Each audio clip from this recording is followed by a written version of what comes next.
Loan போட்டு கொடுத்து 8 மாசம் ஆச்சு. 6 மாசம் கட்டல, 2 மாசம் தான் கட்டியிருக்காங்க. 6 மாசமா வாங்காம நீ என்னையா பண்ணிக்கிட்டு இருந்த? நான் வந்து எல்லா டைம் கேட்கற டைம்ல தரேன்னு சொல்லிட்டு அப்படியே வளர்ப்பிட்டே இருக்காங்க. நானும் நிறைய டைம் வந்துட்டேன், எல்லா வீட்டுக்கும் வந்துட்டு தான் இருக்கேன். தரேன்னு சொல்றாங்கன்னா நீ தராததுக்கு நீ என்ன ஆக்ஷன் எடுத்த? யாரை கூட்டிட்டு போய் பார்த்த? நீ பாட்டுக்கு லோனை கொடுத்துட்டு நீ பாட்டுக்கு போயிருவ டூரு, அங்க இங்கன்னு ஃபேமிலியோட போயிருவ.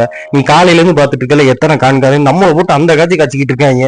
நானும் அவங்கள்ட்ட தெளிவா சொல்லிட்டேன், இந்த மாதிரி நிறைய பிரச்சனை இருக்கு, அதெல்லாம் என்னன்னு தெரியாது தம்பி. இந்த கலெக்ஷன் நீங்க நம்ம வாங்கிட்டு தான் போறோம், சரியா? வீடை காட்டுவா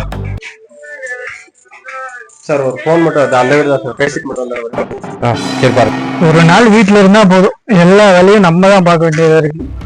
உனக்கெல்லாம் அறிவு இருக்கா இல்லையா? சோத்த திங்கிறியா இல்ல வேற ஏதாவது திங்கிறியா? லோன் வாங்கியிருக்க, வாங்கி 8 மாசம் ஆச்சு, அதுல 2 மாசம் தான் கட்டியிருக்க, 6 மாசம் கட்டவே இல்ல. லோனை கட்டுறத விட என்னையா வேலை? ஒரு மாசம் 2600, அது உன்னால கட்ட முடியாதா? உனக்கு வந்துட்டு அந்த 2600 ரூபாய் வசூல் பண்றதுக்கு உனக்கு வந்துட்டு வாட்ச்மேன் வேலை பார்க்கணும், பால்காரன் வேலை பார்க்கணும், எல்லா வேலையும் பார்த்து அந்த பையன் பாவம், உன்னால அவன் வேலை போகுதியா? அப்படி காசை வாங்கி திங்க தெரியுது இல்ல? நல்ல தெரியுது இல்ல?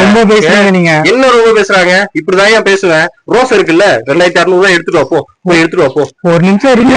என்ன சொல்ல போறேன்? இந்த மாசம் நான் கட்டல, அடுத்த மாசம் கட்டுறேன் அப்படின்னு தானே சொல்ல போறேன். பெருசா என்னையா சொல்லிட போறீங்க? அவ்வளவு ரோஸ் இருந்துன்னா கட்டு 2600 உன்னால கட்ட முடியாதா? கட்டுப்பா. சரி. ஐயோ, இரு கூப்பிடு. சார் இந்த வீடு இல்ல சார், பக்கத்து வீடு சார். நீ வீடு மாதிரி வந்துட்டு என்ன கேட்ட? சோத்த திங்கிறியா இல்ல வேற ஏதாவது திங்கிறியான்னு கேட்டல? வா, என்ன திங்கிறேன்னு காட்டுறேன், வாடா. இவரை காப்பாத்தணும் கத்துரு.